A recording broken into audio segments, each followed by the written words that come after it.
So hey guys, welcome to October 23 blog. So কেমন আছে সবাই অক্টোবর 23 ব্লগে?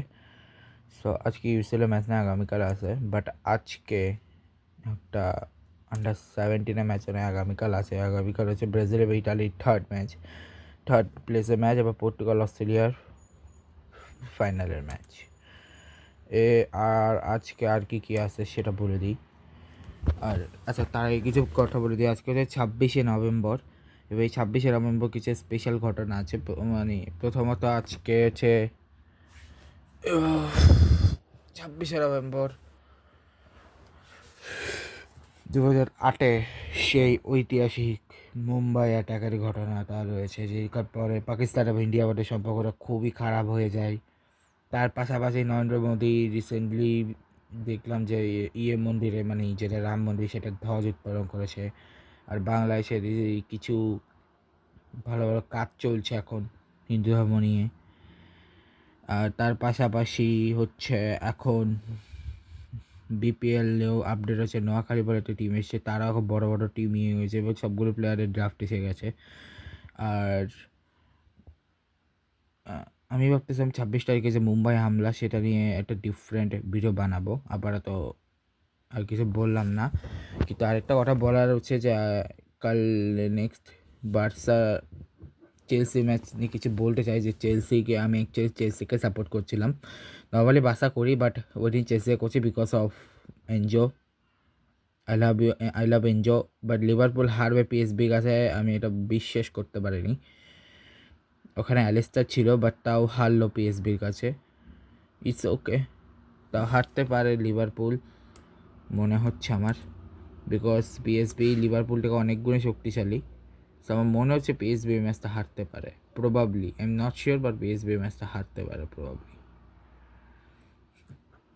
ঠিক আছে,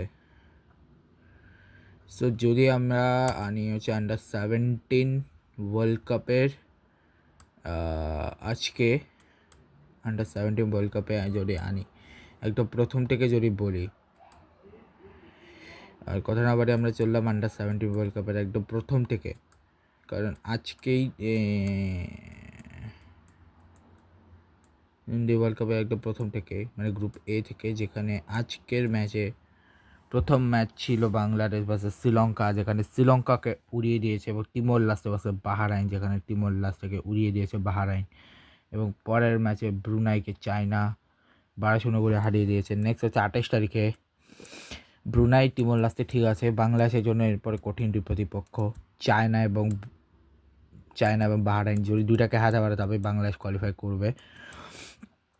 এরপরে ইয়েমেনের ম্যাচে, যেখানে পাকিস্তান লাওসের ম্যাচে লাওস হারিয়ে দিয়েছে পাকিস্তানকে, ইয়েমেন হারিয়ে দিয়েছে ক্যাম্বোডিয়াকে, এবং কিরগিজস্তান হারিয়ে দিয়েছে গুয়ামকে।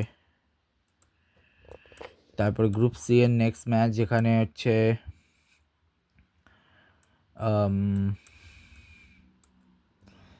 নর্দার্ন মেরিয়ানা আইল্যান্ডের ম্যাচ,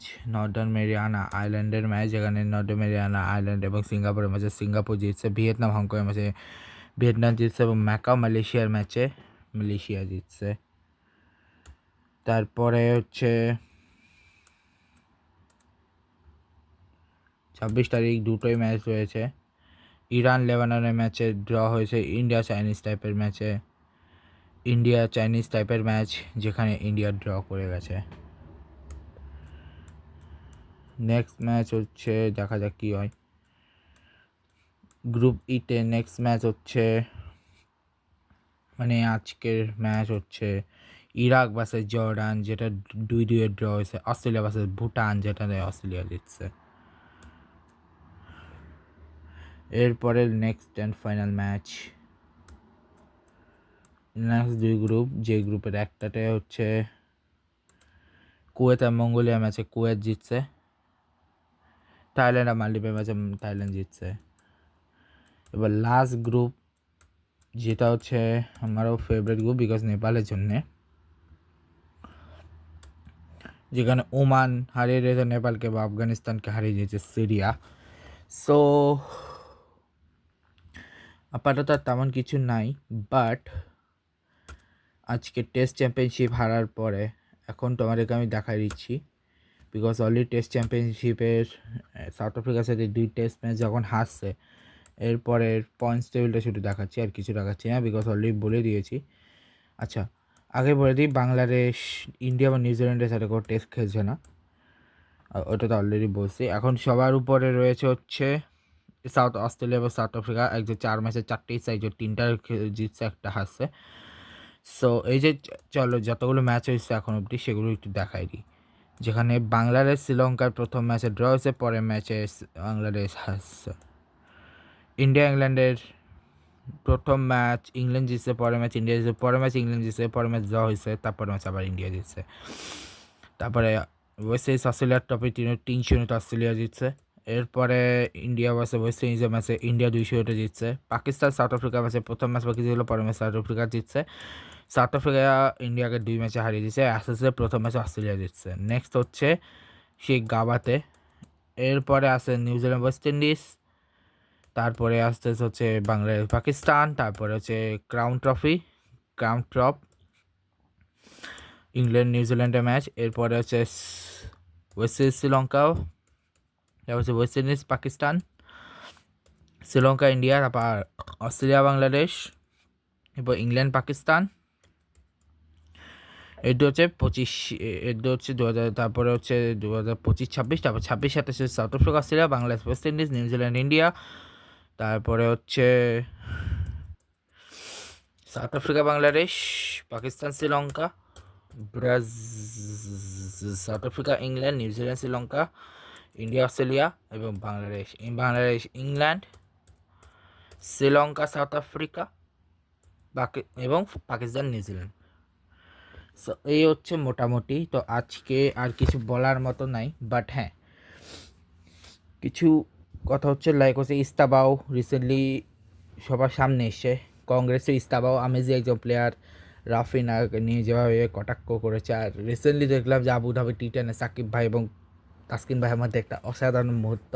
এই মুহূর্তটা খুব কমই আসে, বাট যখনই আসে আমেজিং আসে। হ্যাঁ, খুশি আমি যে ওনাদের মধ্যে এই মুহূর্তটা এসছে। তো যাই হোক, এই ব্লগটা এখানে শেষ করছি। তো তোমাদের সাথে দেখা হবে আমার নেক্সট ব্লগে। ভিডিওটা সবাই ভালো লাগলে সবাই লাইক করবে, কমেন্ট করবে, শেয়ার করবে, আর অবশ্যই সাবস্ক্রাইব করে দিও। 26 তারিখে আরও একটা ব্লগ আসবে, এরপরে আরও 2টা ব্লগ আসবে। 26 তারিখে অলরেডি আমি একটা ব্লগ অলরেডি ওই 2টা ব্লগ করা হয়ে গেছে, ওই 2টা ব্লগ আগে আসবে, তারপর এটা আসবে। তো ততক্ষণের জন্য good bye guys, good bye.